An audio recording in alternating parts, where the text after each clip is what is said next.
Okay. All right. Well, welcome, Sasha. We're so happy to have you here with us. Our first question is, could you please just introduce yourself and explain why you are a candidate for the Oakland School Board? Absolutely. So I will introduce myself one more time. My name is Sasha Ritzie-Hernandez. A few things about me. I am an Afro-Indigenous woman who is queer, who's an immigrant born in Mexico. I'm working class, and this has been a dream come true, just the ability to be able to represent District 5.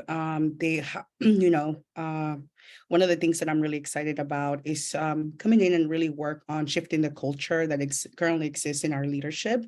I know that a lot of us have been seeing a lot of the challenges and the divisions and just how the culture has been impacting our schools, our teachers and everyone else. And so I felt like this will be the perfect opportunity for me to come in and really support the process to shift the culture that currently exists. That's something that I'm really excited about.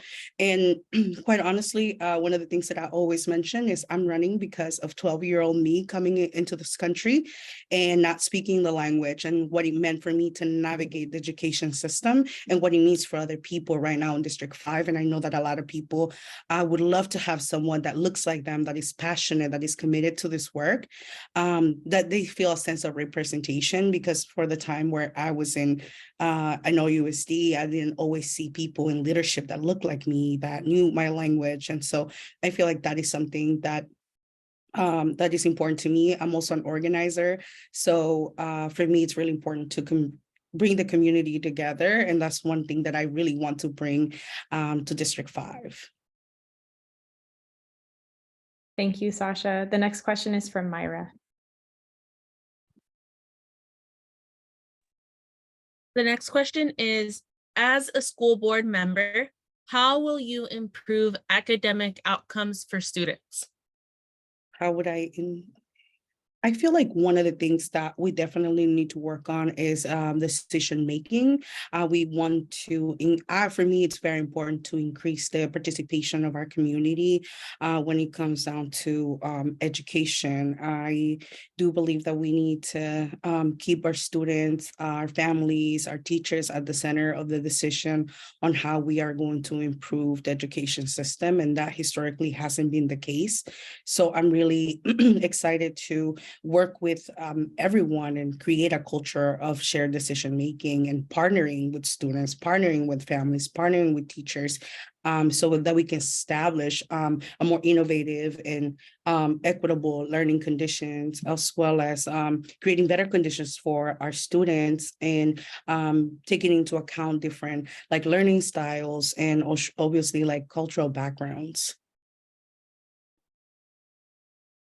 Thank you. The next question is Jervon. Hi, Sasha. This is going to be a two-part question. What is your personal history with labor unions? As a board member, how will you engage with union contract negotiations and work actions such as strikes?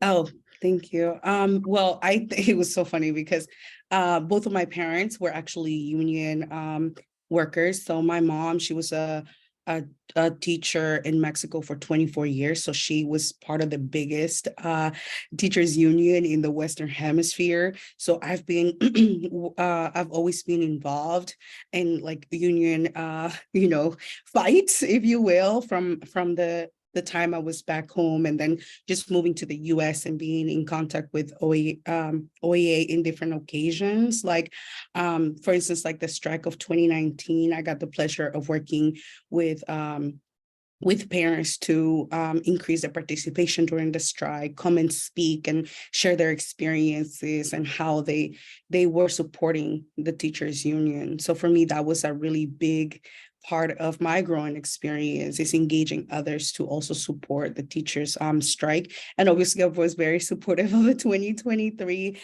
teacher strike. So I want to continue to, collaborate and make sure that we improve our conditions for our teachers. But I know that for OEA, it's just so exciting that it's more than just the fair contract, but there's just so much more that really is going to shift a lot of things, from like investing in our students and seeing the fight that is becoming greater is something that I'm really excited about. And I'm just really looking forward to collaborating with the teachers union throughout, my experience as a board member. Thank you. The next question is from Jeremy. Right. So what role should unions play in creating district policy? And as a board member, how will you maintain a collaborative relationship with OEA and other unions? Oh, thank you. Well, I think, oh my God, teachers are directly impacted by all these policies. They're really highly impacted by the contracts and negotiations. So I think that having transparent and direct conversations with and a two-way communication with the teachers union would be really helpful. I think that other ways in which we can stay connected and really be able to be part of the policies is creating more town halls and meetings to build relationship and also encourage them to give us feedback. I don't know how often that happens, but really hearing from the teachers and throughout the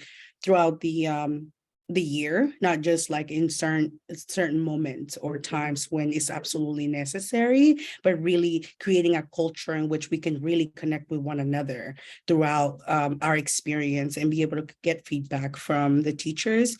And it's really important for us to hold our and I've been on the other side where I've been holding our board members accountable. So creating more opportunities for that, for our families, our teachers, to hold them accountable. But I'm really looking forward to building relationships with the union. That is something that I'm really interested in. Thank you. So the next question is, will you commit to rejecting donations and support from privatization-linked organizations such as Families in Action and the California Charter School Association? Absolutely. I'm trying to be very careful about donations and making sure that everything that we do really speaks to the work that I want to do. I don't want to commit to something that I don't feel personally comfortable with. I'm all about creating better public schools. I do want to make sure that, we obviously create, great conditions for our schools, improve in every way possible. And yeah, I'll be very careful about that because that's not something that I'm interested in. So the answer is no. Yeah. Thank you. Mhm. Myra. Please bear with me as here we go. If you are responsible for hiring a new superintendent, what qualities would you look for in candidates? What should the relationship be between the board and the superintendent? Thank you. Some of the qualities that I feel like need to be a part of the hiring process is I really would like to see people who are really committed and rooted in Oakland. I feel like that is very important to me. I would like to see a superintendent who is interested in collaborating and that is going to bring people together. Someone who is open, has open communication, and that is one of the strengths should be relationship building. I feel like that is really important, and making sure that they're passionate and committed to our schools, to our district, and that they are accessible. I feel like that is something that I would like to see our superintendents being accessible and being open for communication. Yes. Thank you. Jervon. Do you commit to voting against any school that's bad program closure? Other than closures, what are specific ways you can respond to possible funding shortfalls in the budget? Of course, I don't want no more school closures. I'll be very transparent. I'm really, I've seen the struggle over the years. One of my schools, was split, and one of my holy names is closing. I know the impact that closing schools has. So I will not be willing to continue with the school closures. I will say that as far as I really think that we need to start looking at the budget in a way where we, I know this is a slogan, but chop from the top. We really need to look at the roles that don't necessarily have the biggest weight in our students' outcome. Any student center. I think when it comes to closures or budget cuts, we really need to think about the things that are not necessarily as essential, like our teachers, our programs, our services, our resources. Those things need to stay in place. So when it comes down to budget cuts, I would not be comfortable, and I'm willing to compromise only if we look at spaces where our money is not necessarily being directed to our students and our teachers and our community. If it's not directly impacting our students, then we can definitely negotiate around those spaces. Yes. Thanks. Jeremy? Oh, can I say something? Sorry, I forgot something about the part of school closures. Also, I feel like one of the things that has the most impact in school closures and even in budget cuts is when you don't talk to the community, when you don't engage the community, when you don't engage the students, when you don't engage the families, there's more likely for there to be conflict. But if we have, I think that creating a process in which parents can actually be part of the decision making, where we have town halls where people can tell us what is important to them, is one of the things that I will be really willing to do and make myself accessible to have those conversations. And I'm not afraid to have uncomfortable, difficult conversations. So I am all for someone who will push for shared decision making. That is one of the things that I definitely want to put at the forefront, is the shared decision making. Thank you. You're Jerry? welcome. Yes. What do you believe the future should look like for charter schools in Oakland? And specifically, what are your thoughts on extending property leases, sharing space on OUSD campuses through Proposition 39, and transitioning charter schools to district-run schools? Okay, so I feel like one of the biggest things that we have to do in Oakland, I feel like, and that goes for my experience working with families and both being a resident of District 5 myself and seeing my nieces and nephews go to these schools, I feel like we need to regain the trust of our parents, our families. We need to create plans that really focus on bringing our students back to public schools. I would say that it's important to build policies, that really creates the plans for to transition our students back into public schools. And I am, more than happy to have that be part of a community effort. I feel like that could be something that we can start with the community. What brought you, starting with the questions, what brought you to a charter school? And most definitely would like to reduce the number of charter schools that we have now for us to have more public schools. I'm not into the privatization of education. So yeah, just building plans for families to be able to go back to our public schools. Thank you. The next question is, could you describe some examples and sources of environmental racism in your district, so in District 5, and say how they have affected OUSD parents, students, and educators? And what commitments can you make towards combating the disproportionate impacts of pollutant exposure on OUSD students, parents, and educators? Absolutely. I feel like one of the heaviest for me as a resident is seeing what it has the impact, because my nieces and nephews actually attend Life Academy, which is literally 2 blocks away from my house. And one of the things that I just didn't even think about as an environmental challenge, and now I'm like thinking of all the impact, is noise pollution.